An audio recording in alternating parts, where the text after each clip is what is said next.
आप यहाँ पर जो भी सत्कर्म करते हैं, जो भी पुण्य कर्म करते हैं, वो आपके पूर्वजों को प्राप्त होता है। आपका किया गया हर कार्य, हर सत्कर्म, हर पुण्य कर्म वो आपके पूर्वजों तक पहुंचता है। आपके पूर्वज पितृलोक में निवास करते हैं। जब आप गलत करते हैं तो उनको बहुत तकलीफ प्राप्त होती है, और जब आप अच्छा करते हैं तो उनको बहुत ही सुख मिलता है।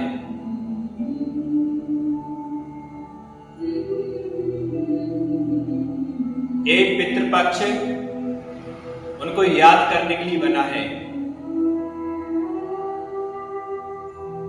श्रद्धया भावः श्राद्ध, श्रद्धा से उनको याद करो, वो ही श्राद्ध है।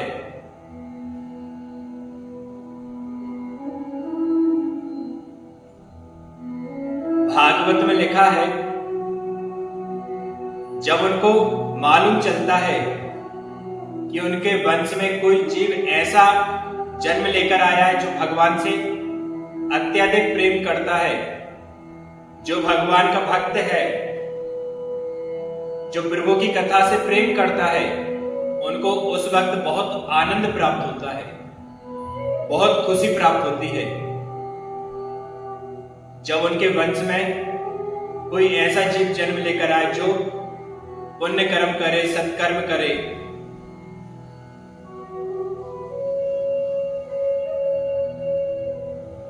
एक महात्मा जी थे,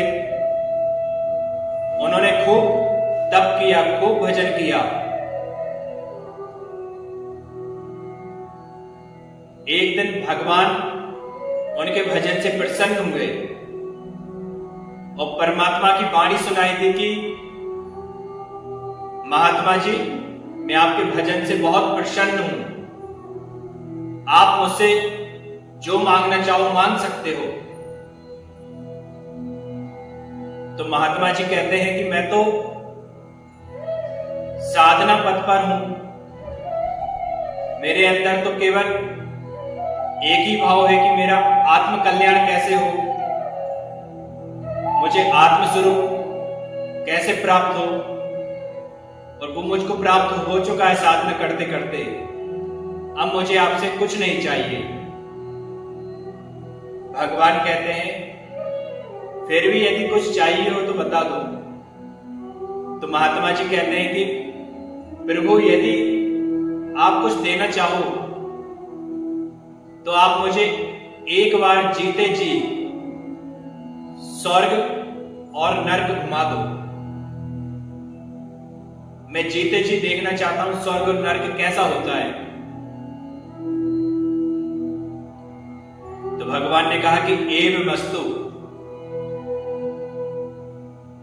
तुरंत महात्मा जी स्वर्ग पहुंच गए, और स्वर्ग में क्या देखते हैं कि जीवात्माएं बहुत सुख प्राप्त कर रही हैं, कई अनेक प्रकार के भोग भोग रही हैं, जहां तहां नृत्य चल रहे हैं, बड़े बड़े बाग बगीचे, बड़े बड़े उद्यान वहां पर देखने को मिल रहे हैं। बहुत ही सुंदर वो स्वर्ग का दृश्य है।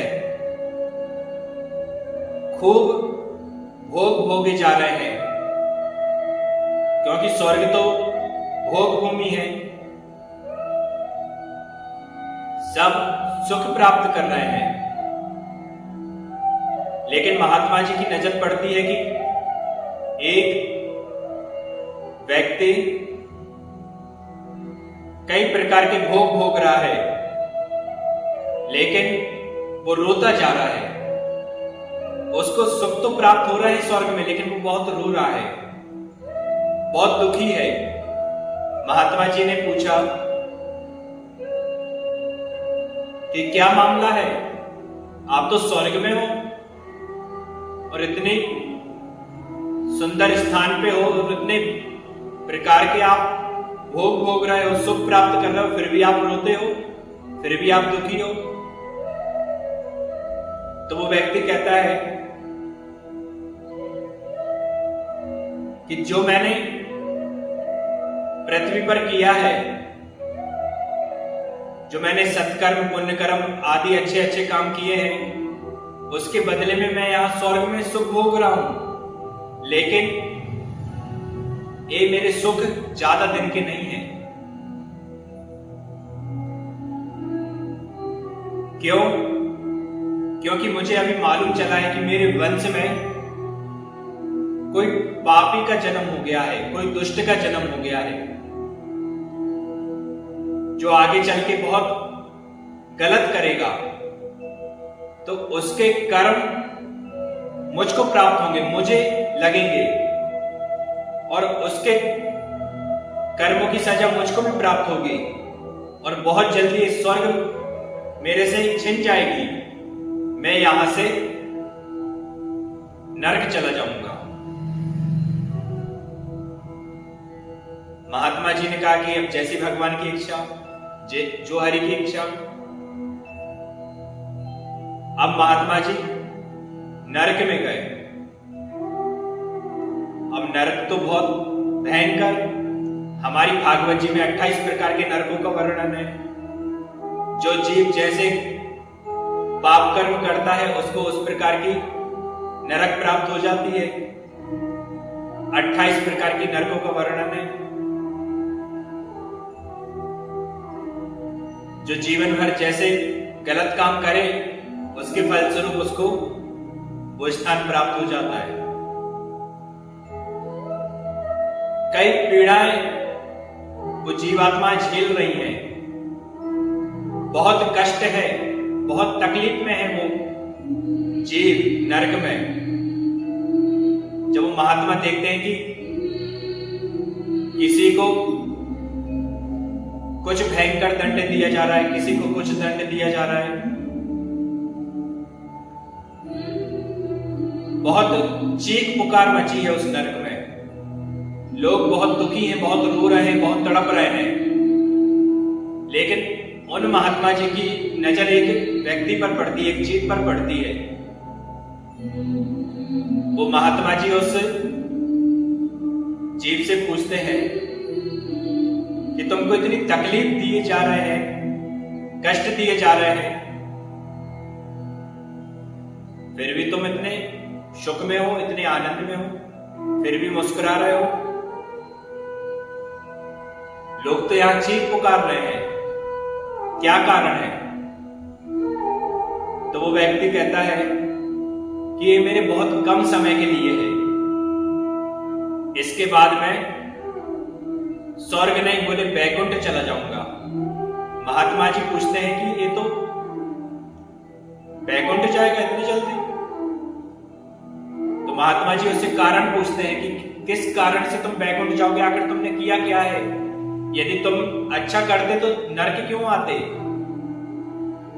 और तुम अब यहां पर कुछ अच्छा तो कर नहीं सकते, तुम आखिर बैकुंठ जाओगे तो कैसे जाओगे? तो वो जीवात्मा कहती है मैं बहुत जल्दी भगवान के बैकुंठ जाऊंगी, क्योंकि मुझे सूचना लग गई है कि मेरे वंश में कोई बांके बिहारी के भक्त का जन्म हो गया है, और वो जीवन में आगे चल के भागवत कथा भी जरूर सुनेगा। और जिस वक्त वो भागवत कथा में आकर बैठ जाएगा, बांके बिहारी की कथा सुनने लगेगा, उसी वक्त में बांके बिहारी के बैकुंठ धाम पहुंच जाऊंगा।